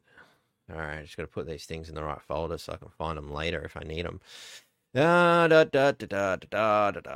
Sorry, last minute stuff. I was very, very, very inconsiderate of me to go and get some food so that I could feed my children for lunch instead of preparing this show further. I hope you can forgive me. Is that it? That's that one. There we go. Save it in there. And bring that down. Sorry about my typing. My phone is playing. Oh, that's all right. So just forgive me for all my mistakes and stuff. Even when I've got a good keyboard, I still get my typing wrong because I can't spell. Benefit of a private education. Doesn't matter whether you pay top dollar or fuck all. And the education system seems to suck no matter where we are. It only caters for specific ways of doing things that didn't exactly work for me. So, where was I? I was over here, and I'm going to load this up, and we're going to grab that. Let's have a look at this video, shall we? Loading. Because, yeah, it looks pretty interesting. I want to... Sahara turns green. Should we celebrate or worry? Of course we should. Definitely worry. Give more power to the government. They can solve it with a whole bunch of taxes, I'm sure. Hi, g'day, Susan. How you going? What time is it in Scotland?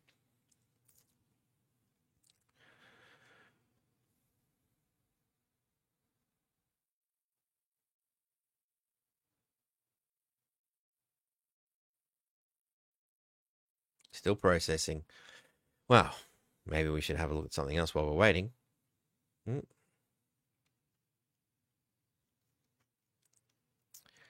Tracy, too many videos. She sent me so many videos. It's huge. What's Mark sent me? He usually sends me a lot of shit too.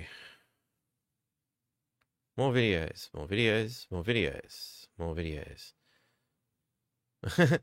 Alright, cool. Let's save that one. Why?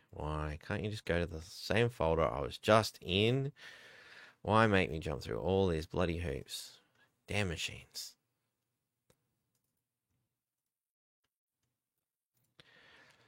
Alright, so anyway, Sahara turns green. Let's have a look, shall we?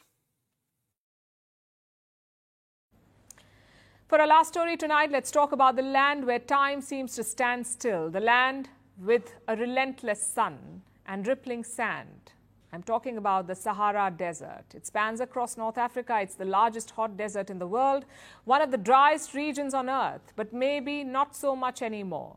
The Sahara is blooming with life. NASA has released satellite images. They capture the desert's green shift with plant life popping up everywhere, adding color to the typically arid land. Why is this happening? Is it a cause for celebration or a sign of devastation? Our next report tells you. This is the Sahara Desert. It spans across North Africa with an area of more than 9 million square kilometers. It is the largest hot desert in the world. But for scientists, the Sahara is like a large open-air museum, where the shifting sands and the weathering bring up ancient landscapes from a bygone era. Did you know that thousands of years ago, the Sahara was nothing like it is today? It was home to lush greenery, packed with lakes and rivers, even forests. So the Sahara is an immense data bank. It can tell us what climate change can do to a region, how it can affect landscapes and civilizations, how it can turn a savanna brimming with life into one of the hottest and driest places on Earth. Because today, we are witnessing this shift once again. But this time, climate change is taking the Sahara back to its roots. NASA has released satellite images of the desert. They show a dramatic transformation. The Sahara is shifting green.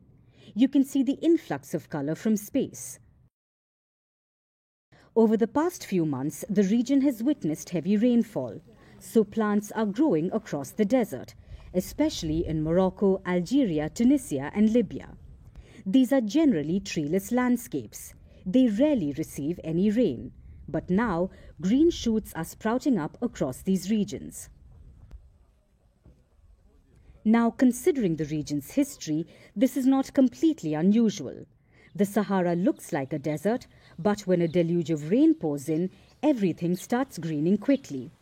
Plant life starts to sprout. Nature responds readily. What's unusual is the rate at which this is happening. The flora may look pretty, but this is a devastating sign of the things to come. Climate change is changing the tracks of storms. In Africa, it has moved the storm system northward, so rainfall in the region has become stronger and more frequent. Within a matter of days, North Africa received a year's worth of rainfall. So typically dry areas like Niger, Chad, Sudan, Libya and Egypt have received more than 400% of their typical rainfall since July. Now there is catastrophic flooding. About 4 million people have been severely impacted, and the Sahara Desert is about 6 times wetter than it should be. Meanwhile, because the storms have shifted, some countries that should be getting more rainfall, like Nigeria and Cameroon, are getting fewer rains. They received between 50 to 80% of their typical rainfall since July. Scientists say this is only the beginning. Climate change is disrupting seasons, making natural disasters worse and inviting major consequences. So while the Sahara looks fascinating with its newfound greenery, this is no cause for celebration.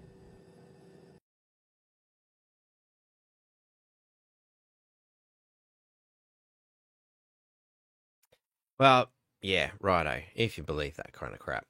So, look, it happened. I'm not saying that, the Sahara didn't turn green, but their justifications are garbage, much like this. So the Earth's axis has secretly shifted. Now, there's nothing secret about it. It's been happening for a fucking long time.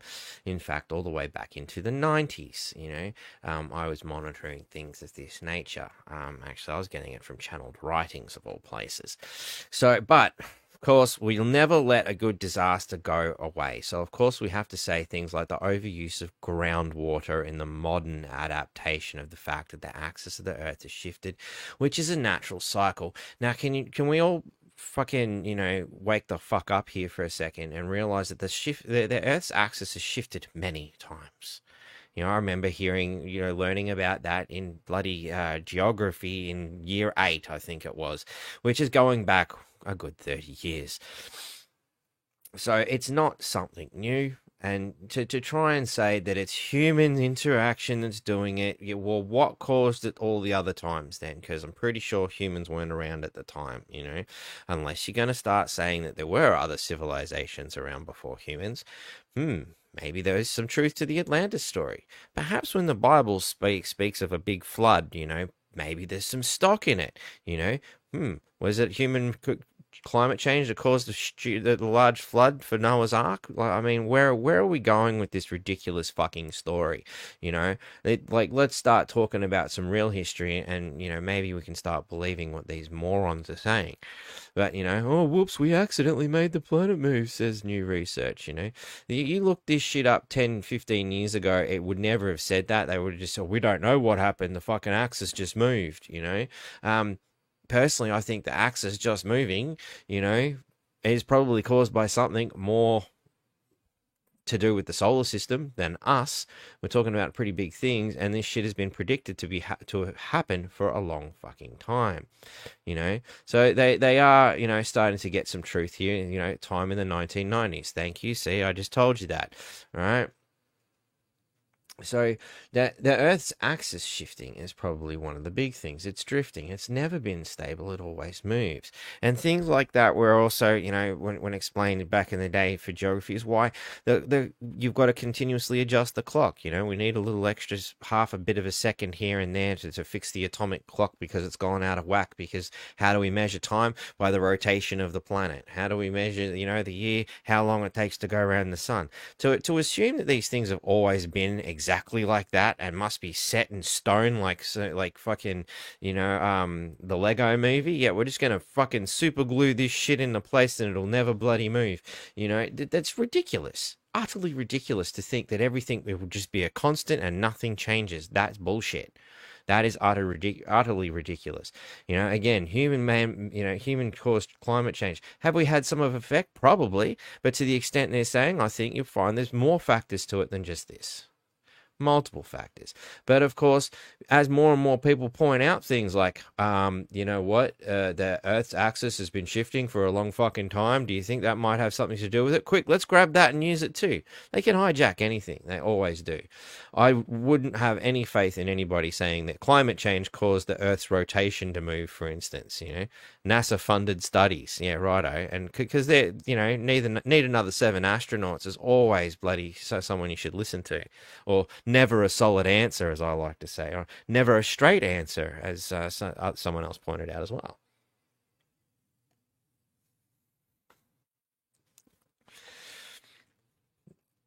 But, if you do a bit of digging, you'll probably find something a little bit better. You just, the first 10 pages, now look, more results, please.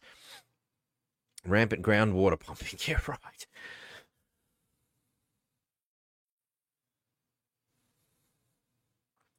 You just keep getting the same stuff, the same bullshit friggin' things. Anyone got another search engine we can use other than DuckDuckGo? It used to be good. It sucks now.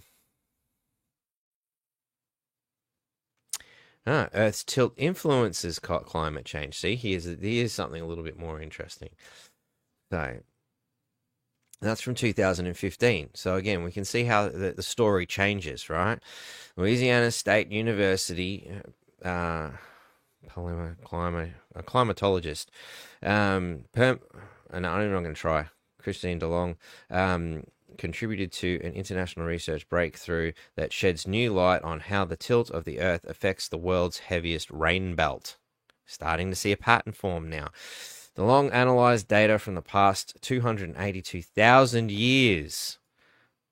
Yeah, because, we've been pumping on, coal and pollution for a long time, haven't we? 282,000 years ago, we started with running cars around, and that's why we need such a long time frame. Hey, for the first time, a connection between the Earth's tilt, called obliquity, that shifts every 41,000 years. See, here they're telling you the truth. They're pointing out that it happens constantly over large cycles, and it's a natural cycle. And the movement of a low-pressure band of clouds that is the Earth's largest source of heat and moisture, the intertropical convergence zone, or alphabet. I took data and put it through mathematical prism so I could look at the patterns, and that's, I'm going to save this page.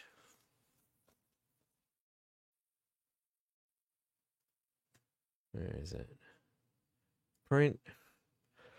There's Adobe PDF. I'm going to make sure I save this one. That is gold. All right. Got to capture the moments of history before they remove them. You know, now they're just trying to override it, as you've seen from the other search results. That's what they're trying to do. They come out with the truth 10 years ago. Now they're trying to change it. Oh, it's because of this, that, no, mankind has done it still. You know, we can't let go of our story. Yeah, righto.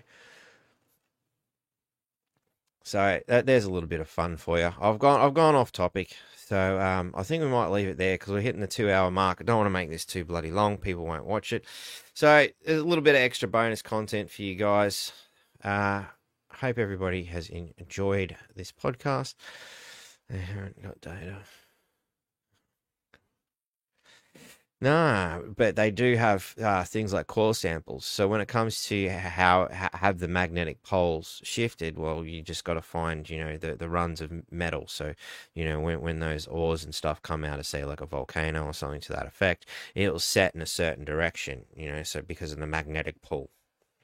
So that's how you can determine what happened at certain levels through sedimentary layers and whatnot. You know, oh, the axis of the Earth was this way at this time period because we've got, you know, the geological record to prove it. So that's fundamentally how they used to do science. Now it's just like, quick, what's the latest propaganda and how do we twist this one?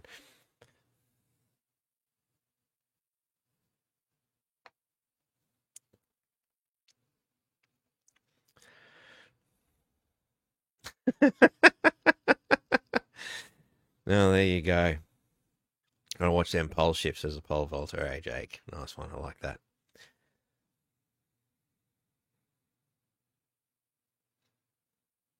Yep, exactly, Clark. Exactly. Volcano in one eruption will do more than thousands and thousands of cars. Volcano, gold dredging. Client shared this astrocartography. If there's a picture there, I didn't see it. Did you end up sending me? What do we got here? Oh, it's from Angela. That's something different.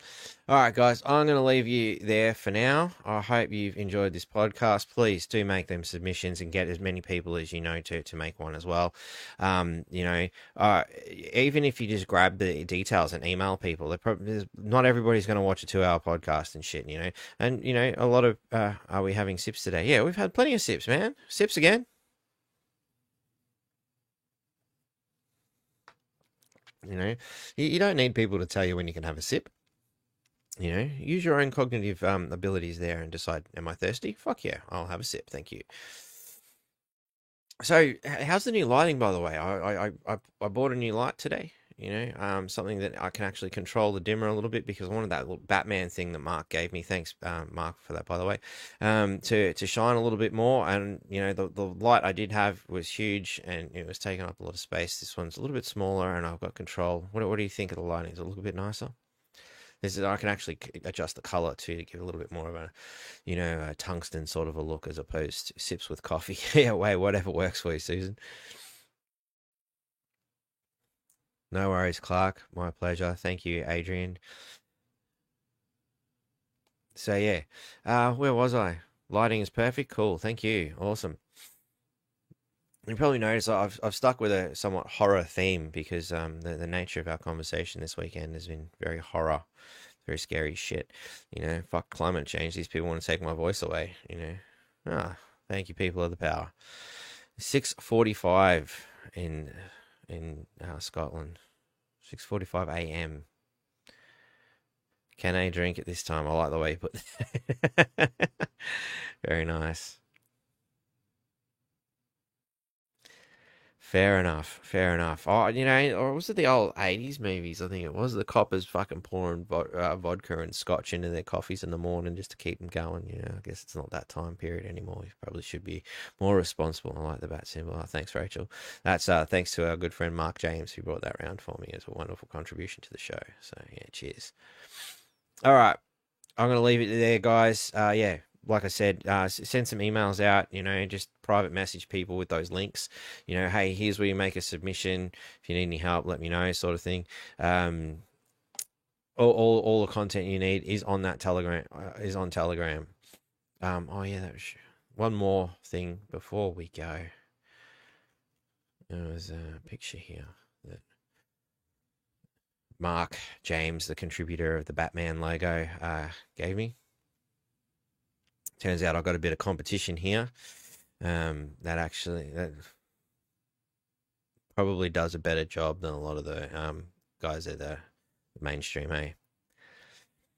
Yeah, I bet you that koala would turn that camera in the direction of police brutality towards innocent COVID protesters. There you go. All right, thanks, guys. Yeah, don't forget to, if you want to become a Patreon, that's always very helpful. Who is being very inconsiderate and calling me? Yeah, I'll deal with that later. What was I saying? Oh, yeah, Patreon. Don't forget to become a Patreon. You know why. Hey, man, I got 5 kids to feed. Take him to the dentist. So, with that many kids, every little bit helps. If you could, see your way clear to making a little contribution here and there, it all helps. I purchased a few books. I'm going to start looking into a few other little options. Obviously, Adrian's helping us out with some merch, which is great. Don't forget, we got Shit Stirrers now. Shit Stirring. You got some of these coasters if you're interested, whichever ones you like. Oh, yeah.